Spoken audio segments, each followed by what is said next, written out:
Top 3 bowlers யார் யார் பந்து வீச்சில் ஆதிக்கம் செலுத்திட்டு இருக்காங்க அப்படின்றத நம்ம பார்க்கலாம். இந்த பட்டியலில் முதலிடத்துல எல்லாருக்கும் சந்தேகமே இல்லாமல் போல்ட் பிடிச்சிருக்காரு. அவர் பார்த்தீங்க அப்படின்னா ஆரம்பத்திலேருந்தே சிறப்பாக பந்து வீசிட்டு வர்றாரு. ஒவ்வொரு போட்டியிலையும் 4 விக்கெட்டுகள் 3 விக்கெட்டுகள் வீழ்த்தக்கூடிய அபார திறமையுடைய போல்ட் பார்த்தீங்க அப்படின்னா 21 விக்கெட்டுகளை வீழ்த்திருக்காரு. 8 போட்டியில் 75 ஓவர்கள் வீசியிருக்காரு. ஒரு 5 விக்கெட் ஒரு 4 விக்கெட் அப்படின்னு சிறப்பாகவே பந்து வீசிட்டு இருக்கக்கூடிய அவருடைய எக்கானமி பார்த்தீங்கன்னா தெரியும் 4.41 தான். தொடர்ந்து எல்லா போட்டிகளிலுமே மிக சிக்கனமாக பந்து வீசக்கூடிய பந்து வீச்சாளர்களில் இவரும் ஒருத்தராக இருக்காரு.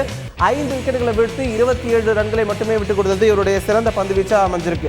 இறுதிப் போட்டியில் இவர் விளையாடுவார் அப்படின்றதுனால இவர் தொடர்ந்து இந்த பட்டியலில் நீடிக்க வாய்ப்பு இருக்கு. இதே மாதிரி இவருக்கு பயங்கர டஃப் கொடுக்குற ஒரு வீரர் மிச்சல் ஸ்டார்க் பார்த்தீங்க அப்படின்னா 20 விக்கெட்டுகளை வீழ்த்திருக்காரு. 7 போட்டியில் விளையாண்டு 55 ஓவர்கள் வீசியிருக்கக்கூடிய இவரும் எக்கானமியில் இன்னும் மிக சிக்கனமாக இருக்காரு. 3.65 மட்டும்தான் அவருடைய எக்கானமியா இருக்கு.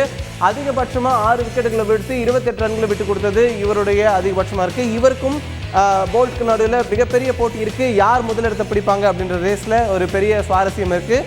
இந்த பட்டியலில் 3வது இடத்தை பிடிச்சிருக்கிறது உமேஷ் யாதவ். இந்தியர்களுக்கான மிகப்பெரிய சந்தோஷம் இது.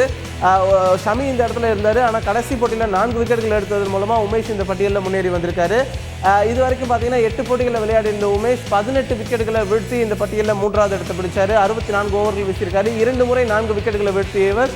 ஓரளவுக்கு சிக்கனமாகவே பந்து வீசினார். சிறந்த பந்து வீச்சா 4 விக்கெட்டுகளை வீழ்த்தி 31 ரன்களை விட்டு கொடுத்தது இவருடைய சிறந்த பந்து வீச்சா பதிவு செய்யப்பட்டது.